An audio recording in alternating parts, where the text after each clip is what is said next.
ನಾನೀಗ ಮೈಸೂರಿನ ಚಾಮರಾಜಪುರಂನಲ್ಲಿದ್ದೇನೆ. ನೀವು ನೋಡ್ತಾ ಇರ್ಬೋದು, ಅಥರ್ವ ಗೆಳೆಯರ ಬಳಗದಿಂದ ಈ ಒಂದು ಗಣಪತಿಯನ್ನು ಪ್ರತಿಷ್ಠಾಪಿಸಲಾಗಿದೆ. ಮೈಸೂರಿನಲ್ಲೇ ಅತ್ಯಂತ ಉದ್ದವಾದ ಅಗಲವಾದಂತಹ ಗಣಪತಿ ಅನ್ನೋ ಹೆಗ್ಗಳಿಕೆಗೆ ಈ ಒಂದು ಅಥರ್ವ ಗೆಳೆಯರ ಬಳಗದವರು ಪ್ರತಿಷ್ಠಾಪಿಸಿರುವಂತಹ ಗಣಪತಿ ಪಾತ್ರವಾಗಿದೆ ಅಂತಲೇ ಹೇಳ್ಬೋದು. ಆಂಧ್ರ ಪ್ರದೇಶದಿಂದ ಈ ಒಂದು ಗಣಪತಿಯನ್ನು ಇಲ್ಲಿಗೆ ತರಿಸಲಾಗಿದೆ. ಬರೋಬ್ಬರಿ 2.5 ಲಕ್ಷ ವೆಚ್ಚದಲ್ಲಿ ಈ ಗಣಪತಿ ಮೂರ್ತಿಯನ್ನು ತಯಾರಿಸಲಾಗಿದೆ. ಜೇಡಿ ಮಣ್ಣು ಮತ್ತು ಪೇಪರನ್ನು ಬಳಸಿಕೊಂಡು ಈ ಆಕರ್ಷಕವಾದಂತಹ ವಿಘ್ನ ನಿವಾರಕ ವಿನಾಯಕನ ಮೂರ್ತಿಯನ್ನು ಪ್ರತಿಷ್ಠಾಪಿಸಲಾಗಿದೆ. ಸೊ ಎಲ್ಲರ ಆಕರ್ಷಣೆಯ ಕೇಂದ್ರ ಬಿಂದುವಾಗಿದೆ. ನೀವು ನೋಡ್ತಾ ಇರ್ಬೋದು, ಸಾಕಷ್ಟು ಸಂಖ್ಯೆಯಲ್ಲಿ ಜನರು ಬಂದು ಅದರ ಜೊತೆಗೆ ಒಂದು ಫೋಟೋವನ್ನು ಕ್ಲಿಕ್ಕಿಸಿಕೊಳ್ಳುವಂಥದ್ದು, ಸೆಲ್ಫಿಯನ್ನು ಕ್ಲಿಕ್ಕಿಸಿಕೊಳ್ಳುವಂಥದ್ದು ಮತ್ತು ಅತ್ಯಂತ ಖುಷಿಯಿಂದ ಅದರ ದರ್ಶನವನ್ನು ಪಡಿತಾ ಇರುವಂಥ ಕೆಲಸ ಆಗ್ತಾ ಇದೆ. ಅಂದರೆ ಇಲ್ಲಿ ಕಳೆದ 4 ವರ್ಷಗಳಿಂದಲೂ ಸಹ ವಿಭಿನ್ನವಾದಂತಹ ಗಣಪತಿ ಮೂರ್ತಿಯನ್ನು ಪ್ರತಿಷ್ಠಾಪಿಸುವಂಥ ಕೆಲಸವನ್ನು ಅಥರ್ವ ಗೆಳೆಯರ ಬಳಗದಿಂದ ಮಾಡಿಕೊಂಡು ಬರಲಾಗ್ತಾ ಇದೆ. ಅದೇ ರೀತಿ ಈ ಬಾರಿಯೂ ಸಹ ದೂರದ ಆಂಧ್ರ ಪ್ರದೇಶದಿಂದ ಈ ಒಂದು ಗಣಪತಿಯನ್ನು ತರಿಸಲಾಗಿದೆ. ಬರೋಬ್ಬರಿ 20 ಅಡಿ ಎತ್ತರ ಇರುವಂಥದ್ದು, ಅದೇ ರೀತಿಯಾಗಿ 15 ಅಡಿ ಅಗಲ ಇರುವಂಥದ್ದು. ಮೈಸೂರು ಜಿಲ್ಲೆಯಲ್ಲೇ ಅತ್ಯಂತ ಎತ್ತರವಾದ ಮತ್ತು ಅಗಲವಾದ ಗಣಪತಿ ಅನ್ನೋ ಒಂದು ಹೆಗ್ಗಳಿಕೆಗೆ ಇದು ಪಾತ್ರವಾಗಿದೆ. ಈ ಒಂದು ಗಣಪತಿಯನ್ನು ಇಲ್ಲಿ ಪ್ರತಿಷ್ಠಾಪಿಸಲಾಗಿದೆ. ಇದಾದ ನಂತರ ವಿಸರ್ಜನೆ ಸಂದರ್ಭದಲ್ಲೂ ಸಹ ಒಂದು ಬೃಹತ್ ಮೆರವಣಿಗೆಯನ್ನು ಆಯೋಜಿಸಲಾಗಿದೆ. ಮೈಸೂರು ನಗರದ ಪ್ರಮುಖ ರಸ್ತೆಗಳಲ್ಲಿ ಈ ಒಂದು ಗಣಪತಿಯನ್ನು ಮೆರವಣಿಗೆ ಮುಖಾಂತರ ತೆಗೆದುಕೊಂಡು ಹೋಗಿ ನಂತರ ವಿಸರ್ಜನೆ ಮಾಡುವಂಥ ಕೆಲಸ ಆಗ್ತದೆ. ಹೀಗಾಗಿ ಮೈಸೂರಿನ ಹೃದಯ ಭಾಗದಲ್ಲಿರುವಂತಹ ಚಾಮರಾಜಪುರಂನಲ್ಲಿ ಏನು ಈ ಗಣಪತಿಯನ್ನು ಮಾಡಲಾಗಿದೆ ಜನರ ಆಕರ್ಷಣೆಯ ಕೇಂದ್ರ ಬಿಂದುವಾಗಿದೆ. ಇದು ಇಲ್ಲಿನ ಒಂದು ಅಥರ್ವ ಗೆಳೆಯರ ಬಳಗದ ಗಣಪತಿ. ನಾನೀಗ ಮೈಸೂರಿನ ನಜರ್ಬಾದ್ನಲ್ಲಿದ್ದೇನೆ. ಇಲ್ಲಿ ನೀವು ನೋಡ್ತಾ ಇರ್ಬೋದು, ವಿಘ್ನ ನಿವಾರಕ ವಿನಾಯಕನನ್ನು ವಿಶೇಷ ರೀತಿಯಲ್ಲಿ ಐದರಗುಂಟಿ ಯುವಕರ ಬಳಗದವರು ಪ್ರತಿಷ್ಠಾಪಿಸಿದ್ದಾರೆ. ಕಳೆದ 29 ವರ್ಷಗಳಿಂದಲೂ ನಾಡಿನ ಸಂಸ್ಕೃತಿ ಕಲೆಯನ್ನು ಬಿಂಬಿಸುವ ನಿಟ್ಟಿನಲ್ಲಿ ವಿಶೇಷವಾದಂತಹ ಗಣಪನನ್ನು ಪ್ರತಿಷ್ಠಾಪಿಸುವಂಥ ಕೆಲಸವನ್ನು ಇಲ್ಲಿ ಮಾಡಲಾಗ್ತಾ ಇದೆ. ಅದೇ ರೀತಿಯಾಗಿ ಈ ಬಾರಿ ನಜರ್ಬಾದ್ನಲ್ಲಿ ಏನು ಜಟಾಯು ಪಕ್ಷಿ ಇದೆ, ರಾಮಾಯಣದಲ್ಲಿ ಬರುವಂತಹ ಒಂದು ಪಾತ್ರ.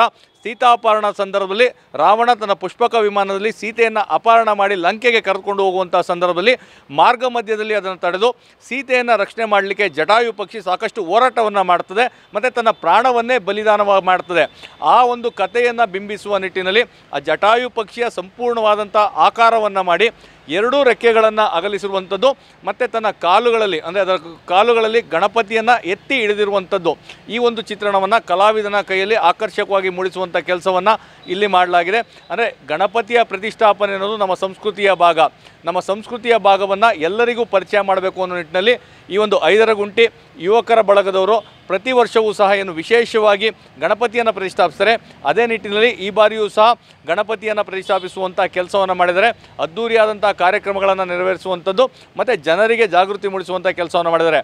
ಮತ್ತೊಂದು ಭಾಗದಲ್ಲಿ ನೀವು ನೋಡೋದಾದರೆ ಆ ಸಂಪೂರ್ಣವಾಗಿ ಜಟಾಯು ಪಕ್ಷಿಯ ಹೋರಾಟದ ಕಥನವನ್ನು ನೆನಪಿಸುವಂತಹ ಒಂದು ಫ್ಲೆಕ್ಸ್ಗಳನ್ನು ಸಹ ಇಲ್ಲಿ ಅಳವಡಿಸಲಾಗಿದೆ. ನೀವು ನೋಡ್ತಾ ಇರುವಂಥದ್ದು ಶ್ರೀರಾಮ ಮತ್ತು ಲಕ್ಷ್ಮಣ ಜಟಾಯು ಪಕ್ಷಿಯನ್ನು ಹೋರಾಟವನ್ನು ನಡೆಸಿರ್ತದೆ. ಆ ಹೋರಾಟ ನಡೆಸಿದ ನಂತರ ಸಾವನ್ನಪ್ಪುವಂತಹ ಕೊನೆ ಕ್ಷಣದ ಏನು ದೃಶ್ಯಗಳಿದೆ ಅದನ್ನು ಕಟ್ಟಿಕೊಡುವಂಥ ಕೆಲಸವನ್ನು ಮಾಡಿದರೆ, ಮತ್ತೊಂದು ಭಾಗದಲ್ಲಿ ನೋಡೋದಾದರೆ ರಾವಣನ ಜೊತೆ ಏನು ವೀರಾವೇಶದಿಂದ ಹೋರಾಡಿ ಆ ಸೀತೆಯನ್ನು ಸಂರಕ್ಷಣೆ ಮಾಡಲಿಕ್ಕೆ ನಡೆಸಿದಂಥ ಹೋರಾಟದ ಕಥಾನಕ.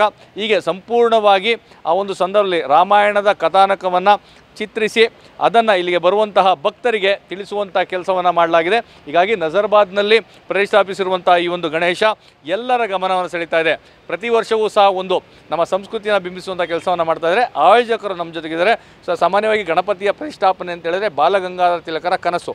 ಎಲ್ಲರಲ್ಲೂ ಸಾಮರಸ್ಯ ಮೂಡಿಸಬೇಕು, ನಮ್ಮ ಸಂಸ್ಕೃತಿಯನ್ನು ಎಲ್ಲರಿಗೂ ಪರಿಚಯಿಸಬೇಕು, ಒಗ್ಗಟ್ಟನ್ನು ಕಾತ್ಕೊಳ್ಬೇಕು ಅಂತೇಳಿ ಅದೇ ನಿಟ್ಟಿನಲ್ಲಿ ನಜರ್ಬಾದ್ನಲ್ಲೂ ಸಹ ಆಗಿದೆ. ಏನೆಲ್ಲ ವಿಶೇಷಗಳಿದೆ ಅಂತೇಳಿ ಅಂದಿನ ದಿನಗಳಲ್ಲಿ ಬ್ರಿಟಿಷರನ್ನ ನಮ್ಮ ದೇಶದಿಂದ ಹೊರಗಾಕಬೇಕು ಅಂದಾಗ ಬಾಲಗಂಗಾಧರನಾಥ ತಿಲಕರಂತೂ ಆಯೋಜನೆ ಮಾಡಿದಂಥ ಸೃಷ್ಟಿಯೇ ಗಣೇಶ ಚತುರ್ಥಿ. ಯಾಕೆ ಅಂದರೆ ನಮ್ಮಲ್ಲಿ ಬ್ರಿಟಿಷರು ನಮ್ಮ ಪ್ರತಿಯೊಬ್ಬರು ಹಿಂದೂಗಳನ್ನ ಒಗ್ಗೂಡಕ್ಕೆ ಬಿಡ್ತಿರ್ಲಿಲ್ಲ. ಸೊ ಅದನ್ನು ಒಗ್ಗೂಡೋದ ಮುಖಾಂತರ ಮಾಡಿದಂಥ ಚತುರ್ಥಿ ಗಣೇಶ ಚತುರ್ಥಿ. ಈ ಗಣೇಶ ಚತುರ್ಥಿಯಲ್ಲಿ ಒಂದು ವಿಶೇಷವಾದಂಥ ವಿಭಿನ್ನವಾದಂಥ ಒಂದು ಕೆಲಸ ಕಾರ್ಯಕ್ರಮಗಳನ್ನ ಮಾಡಬೇಕು ಅಂತ ನಮ್ಮ ಐದರಗುಂಟೆ ಗೆಳೆಯರ ಬಳಗದ ಸದಸ್ಯರುಗಳು ಈ ರೀತಿ ಒಂದು ಏನು ಅಂತ ಹೇಳಿದ್ರೆ ಈ ರಾಮಾಯಣದಲ್ಲಿ ಬರುವಂಥ ಒಂದು ಜಟಾಯು, ಅದು ಏನು ಅಂದರೆ ರಾವಣ ಸೀತೆಯನ್ನು ಅಪಹರಿಸಿದ್ದಾಗ ಜಟಾಯು ಬಂದು ಸೀತೆಯ ರಕ್ಷಣೆಗೆ ನಿಲ್ಲುತ್ತೆ. ಹಾಗಾಗಿ ಆ ಒಂದು ಕಾನ್ಸೆಪ್ಟನ್ನ ಇಟ್ಕೊಂಡು ಮಕ್ಕಳ ಹಿತದೃಷ್ಟಿಯಿಂದ ಏನು ಅಂತ ಹೇಳಿದ್ರೆ ಆ ರೀತಿ ಒಂದು ಜಟಾಯುವಿನ ಮೇಲೆ ಶ್ರೀಗಣಪನ ಯಾತ್ರೆ ಅನ್ನೋದೊಂದು ಕಾನ್ಸೆಪ್ಟನ್ನ ಇಟ್ಕೊಂಡು ನಮ್ಮ ನಜರ್ಬಾದ್ ಐದರಗುಂಟೆ ಗೆಳೆಯರ ಬಳಗ ಈ ಒಂದು ಕೆಲಸಕ್ಕೆ ಮುಂದಾಗಿದೆ. ಮತ್ತು ಇನ್ನೊಂದೇನು ಅಂದರೆ ನಾವು ಈಗ ತಾವು ನೋಡ್ದಂಗೆ ಚಿತ್ರಗಳನ್ನು ನಾವು ತಮ್ಮ ಮುಂದೆ ಬಿಂಬಿಸಿದ್ದೀವಿ. ಅದು ಏನಕ್ಕೆ ಅಂತ ಹೇಳಿದ್ರೆ ಮಕ್ಕಳುಗಳು ಮಕ್ಕಳುಗಳಿಗೆ ಅವತ್ತಿನ ರಾಮಾಯಣದಲ್ಲಿ ಏನೇನು ಜಟಾಯು ಪಾತ್ರಗಳಿತ್ತು ಅದನ್ನು ವಿಭಿನ್ನವಾಗಿ ತೋರಿಸೋಂಥ ಕೆಲಸನ ನಮ್ಮ ಗೆಳೆಯರ ಬಳಗ ಮಾಡಿದ್ದೀವಿ ಅಂತ ಹೇಳಕ್ಕೆ ಬಯಸ್ತೀನಿ ಸರ್. ಇದು ಆಯೋಜಕರ ಮಾತು. ಗಣಪತಿಯ ಪ್ರತಿಷ್ಠಾಪನೆಯ ಜೊತೆಗೆ ನಮ್ಮ ಕಲೆ ಸಂಸ್ಕೃತಿ ಪರಂಪರೆಯನ್ನು ಮುಂದಿನ ಪೀಳಿಗೆಗೂ ಸಹ ತಿಳಿಸ್ಕೊಡ್ಬೇಕು. ಈ ನಿಟ್ಟಿನಲ್ಲಿ ವಿಘ್ನ ನಿವಾರಕ ವಿನಾಯಕನನ್ನು ಪ್ರತಿಷ್ಠಾಪಿಸಲಾಗಿದೆ. ಹೀಗಾಗಿ ವಿಘ್ನ ನಿವಾರಕ ವಿನಾಯಕ ಎಲ್ಲರಿಗೂ ಒಳಿತು ಮಾಡಲಿ, ನಾಡು ಸುಭಿಕ್ಷವಾಗಿರಲಿ, ಎಲ್ಲೆಡೆ ಸಾಮರಸ್ಯ ಮೂಡಲಿ, ಎಲ್ಲರಿಗೂ ಒಳಿತಾಗಲಿ ಅನ್ನೋದೇ ನಮ್ಮ ಆಶಯ. ಕ್ಯಾಮ್ರಾ ಪರ್ಸನ್ ಪ್ರಮೋದ್ ಜೊತೆ ರಾಮ್, TV9 ಮೈಸೂರು.